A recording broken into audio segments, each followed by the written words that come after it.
Hey guys, I'm Sneha. I'm a freelance makeup artist based in London. And today I'm going to be finally talking about the Danessa Myricks Balm Contour products. This was a much requested video, so I'm going to be sharing a demo and also be sharing swatches of 5 of the 8 shades.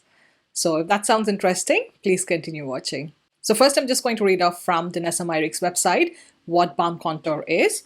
So it's described as an easy to use, weightless, super blendable and buildable balm to give your cheekbones a natural, effortless, yet impactful, lifted and sculpted appearance. And I 100% agree with every one of the description. And you'll see that when I come to the demo as well. And if you haven't guessed it, that is also the product as my contour today. It's infused with hyaluronic acid, vitamin E, flower extract, and meadow foam seed oil to hydrate and nourish the skin. Now, as far as a contour product is concerned, I primarily don't use it for its skincare benefits, just being 100% honest out there.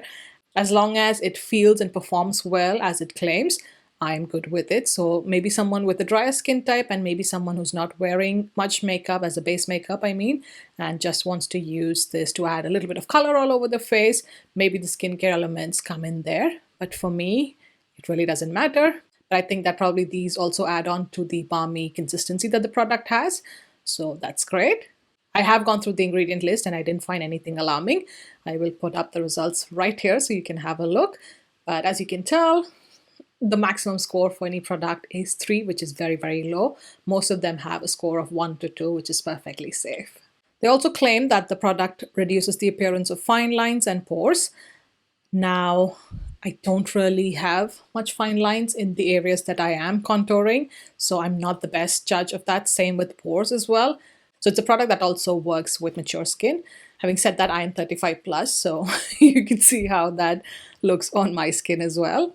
It provides a smooth, flawless finish, 100%, and is designed to melt effortlessly into the skin for the most undetectable natural look. 100% true. I've used it on myself for more than 2 months now. And since the lockdown has been lifted here in the UK in mid-April, I've also used it on my models and freelance clients. So let's look at the packaging. This is what it looks like. Feels very luxurious, and when I first saw it, it immediately reminded me of Tom Ford packaging. But that is what it looks like. Has a metal portion right here which you press to release the top right there. There you have it. You get a decent sized mirror, so if I look into it I can see the smudge portion of my face in there, but it's a decent size if you wanted to apply your contour with this mirror. And in terms of the product, that is how much you have. This is the shade medium 2 and I've been using it for more than 2 months. Granted that I don't apply makeup every day. If I'm just sitting at home lounging, I don't wear makeup. So that's why that is the usage. But it is a very pigmented product, and as with all Danessa Myricks products, a little bit goes a very long way. So that's the dent you see after months of use. Now this product was launched in 8 shades, 2 of which are meant for light skin tone. Next 3 are meant for medium skin tone, and then 3 for deeper skin tones. And of these, I have 5 to show you guys. I have light 2, all 3 mediums, 1, 2, and 3, and then deep 3 to share with you guys. This retails for $26 in the US, and depending on which website you look at, Guru Makeup sells it for £26, but I've also seen this at Love Makeup for about £18 or so. So definitely check out, depending on the vendor, the price here in the UK anyway. And you get 10 grams of product here, which is plenty in my opinion. Now, in my experience, this is a very balmy consistency of a product, way better than cream bronzers or contours in my opinion, just because this is almost error-proof contouring, if that makes sense.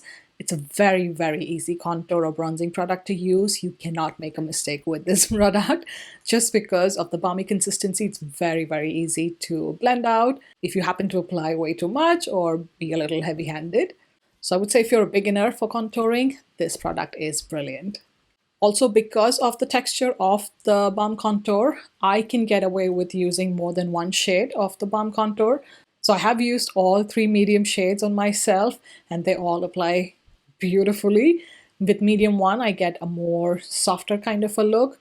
Medium 2 is my personal preference for an everyday kind of a contour bronze look. And medium 3 is when I want to amp it up and get a really sculpted look. That is the shade I would use. But as I said, you can get away with multiple shades just because It's a very balmy texture, which means you can shear it out very, very easily and blend it with your skin.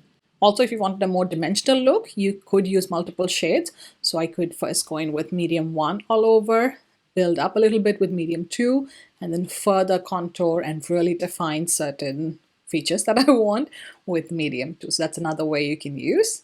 Now, I did want to mention that the undertone of these balm contours is not the typical contour shades. So Danessa Myricks did do research in terms of contour shades, and in her research, she realized that although light skin tones look great with cool toned contour products, as the skin tone deepens up, it's better to have a more warmer contour shade, and that looks more flattering than a very warm toned contour shade, if that makes sense. So that's why you in this range you will find either neutral to neutral warm kind of tones, especially for the deeper tones, compared to L1, which I feel personally is more of the cool tone shade, and that looks great on lighter skin tones. That being said, of course, it would matter on the undertone you already have. So cool tone shade may not look as cool toned on someone with a cool undertone in their skin, if that makes sense. And if I didn't mention, this product is cruelty-free, vegan, gluten-free, paraben-free, and talc-free. So shade L1 is meant for fair to fair light complexions. So I don't have that shade, so I'm just going to pop it right here. Next, showing you swatches of L2, which is meant for fair light to light complexions. I'm showing you both a heavy swatch and a blended out swatch. Next, moving on to the medium range. So M1 is meant for light medium to medium complexions.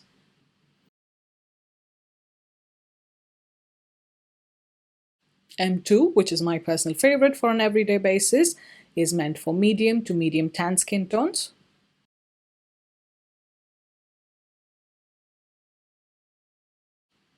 M3 is meant for medium tan to tan skin tones.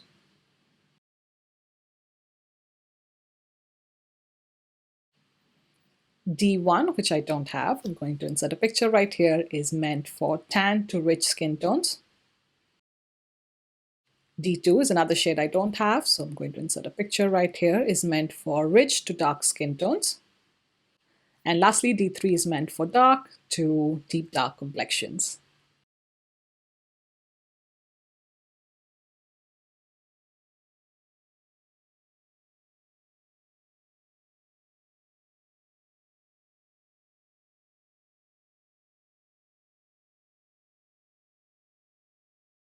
Next, let's move on to the demo portion where I'll show you how the balm contour goes on powdered versus unpowdered skin, and I'll also show you application with a brush versus finger. So as of now, I have foundation applied all over, done my concealing. What I've done is on the right side of my face, hopefully you can tell, it's more matte. I've set the entire face with powder. On my right side here, you can see that my skin is still glowy and dewy, and that is just from the skincare and the foundation on its own. I have not set it with powder on this side except for my under eye area. And the shade that I'm going to be using for the demo is M2 or medium 2. This is what it looks like against my skin tone.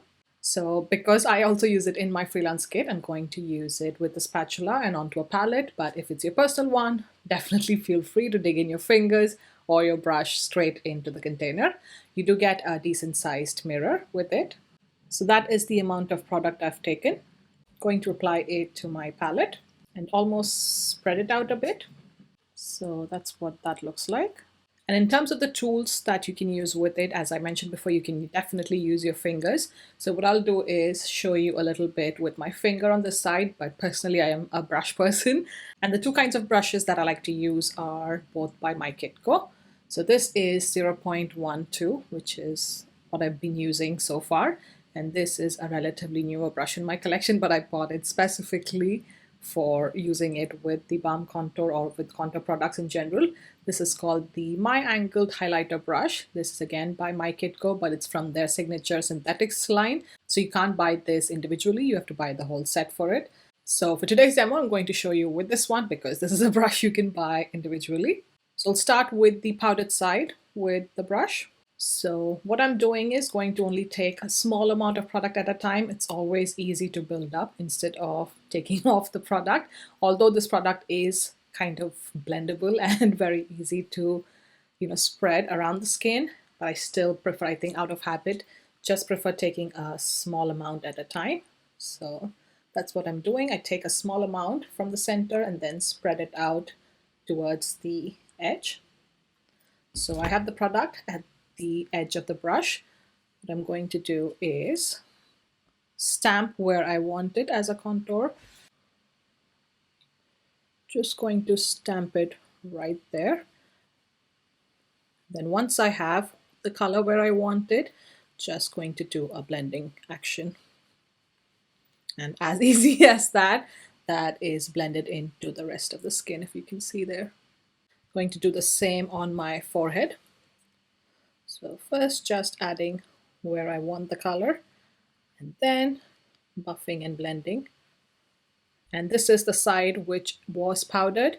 So even with the powder underneath, you can see how easy it is to blend this product. Then just adding some definition along my jawline as well.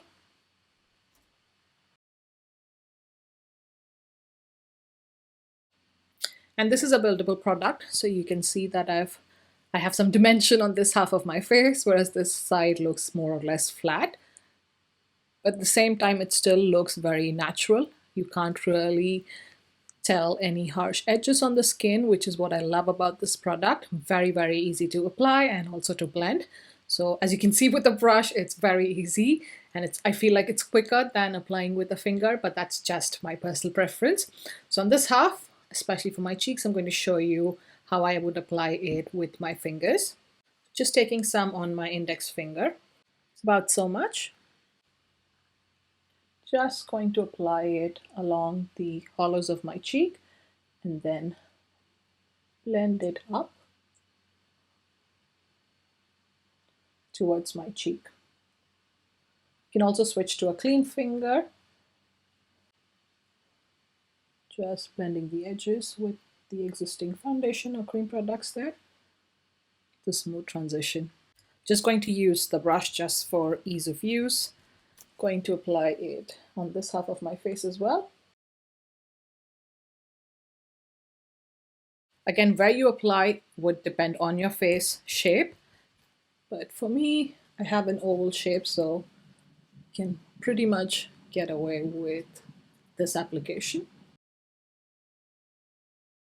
There you go. So you can see that the face is a lot more slimmer with adding definition to the face with this product. And then for my nose, I'll also use the same product, but I'm going to switch to a smaller blending brush, such as this one. This is the Wayne Goss brush number 3 from the old collection, I think. But if I were to show you the palette, you can still see how much product is remaining. So I've barely used a very small amount, and it's already done most of my face. Then again, using a small amount on the tip of the brush. I like to contour mostly at the end of my nose, which is the most bulbous, I guess, compared to the rest of my nose. So apply the bulk of the product there. Then whatever's remaining, I like to blend it towards the inner corner of the brow, I guess.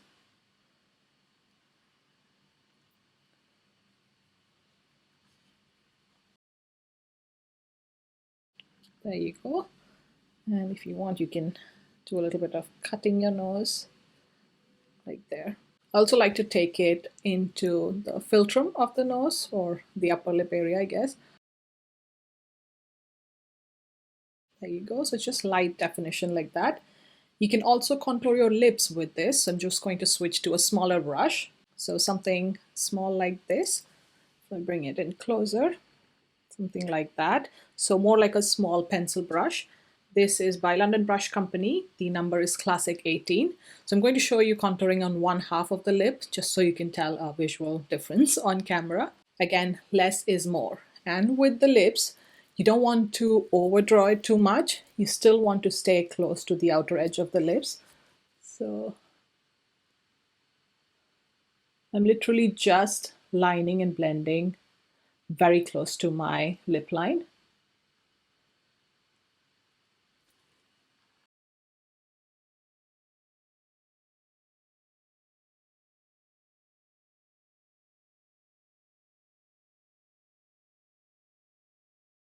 And ideally, you want to do it before you apply your lipstick, just so the lip color doesn't blend in with this.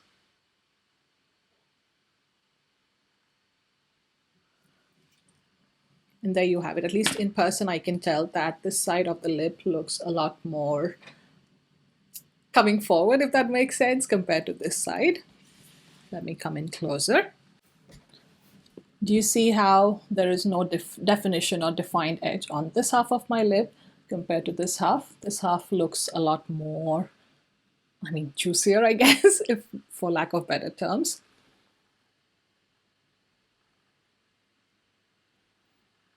So it's very subtle, but it does make a difference. And this is something I learned from Danessa Myricks herself.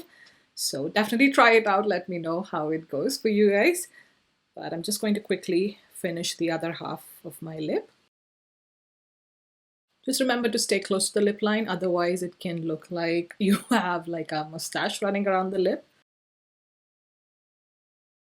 I also like to emphasize the chin dimple, so to add a little bit right there as well. But that's it. So you can see that even on my powdered side versus the unpowdered side, the product blends like a dream and you get like a seamless contour bronzer kind of a look. So I absolutely have been loving using this product. So I'm just going to quickly powder this half of my face. The contour may get softer, which is also one of my preferred methods of applying it. So apply it generally before I powder. But sometimes if I forget, I'll just do it on top and add a little bit of powder on top as well.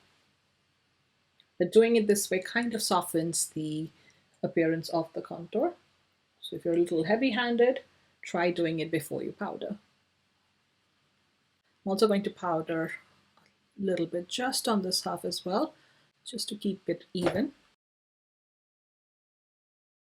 And by the way, if we go back to the palette, I still have like more than half of the product that I'd taken out. So a little bit goes a very long way. So if I come in closer, you can see that the contour looks very natural and very subtle. Having said that, this is just my personal preference. I don't like too much of contour, but the product is definitely buildable.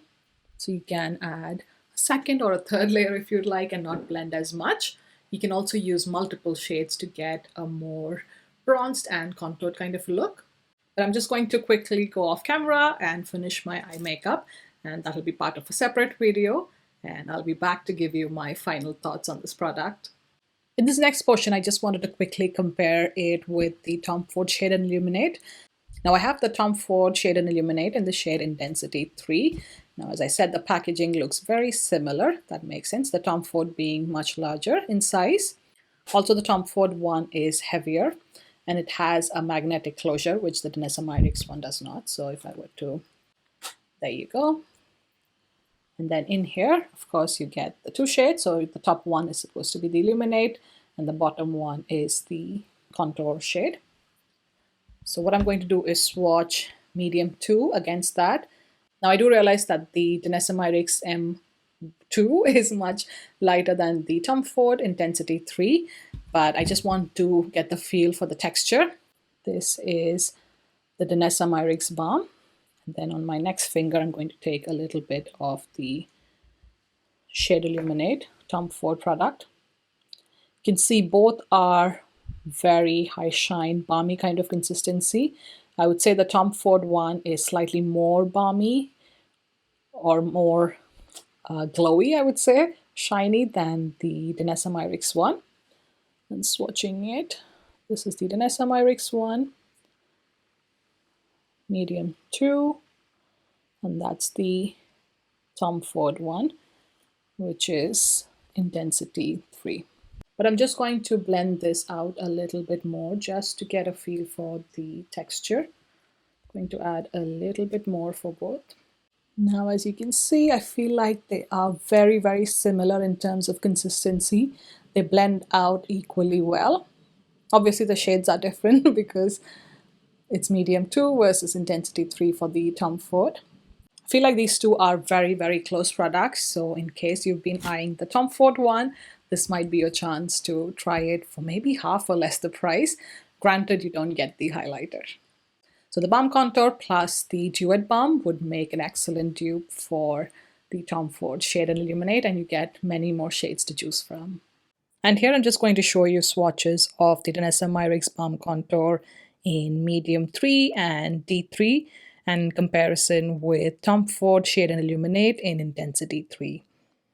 So this is the Tom Ford Shade and Illuminate. This is intensity 3. You can see beautiful deep color, but I am able to share it out if that makes sense. Yeah. Comparing that with Balm Contour in D3, this is much deeper.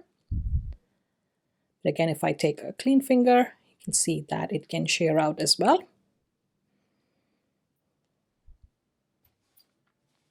And then lastly, comparing it with medium 3 of the Balm Contour.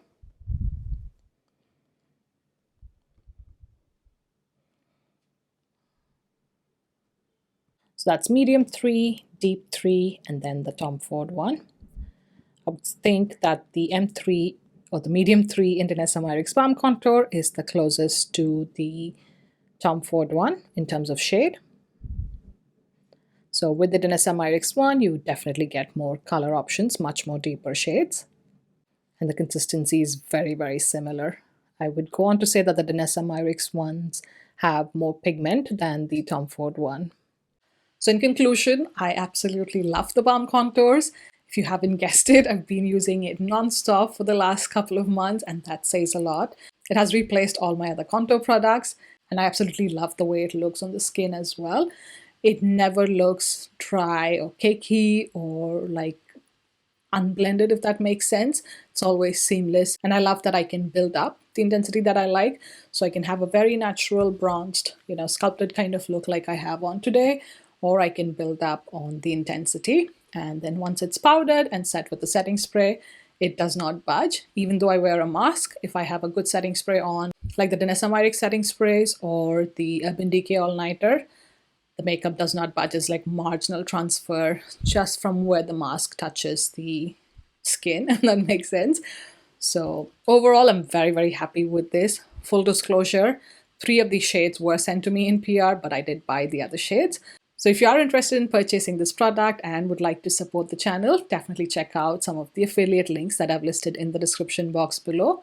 But thank you so much for watching. I hope this video was helpful to you guys. If you enjoyed it, give it a like and also consider subscribing for more videos. I'll see you next time. Bye.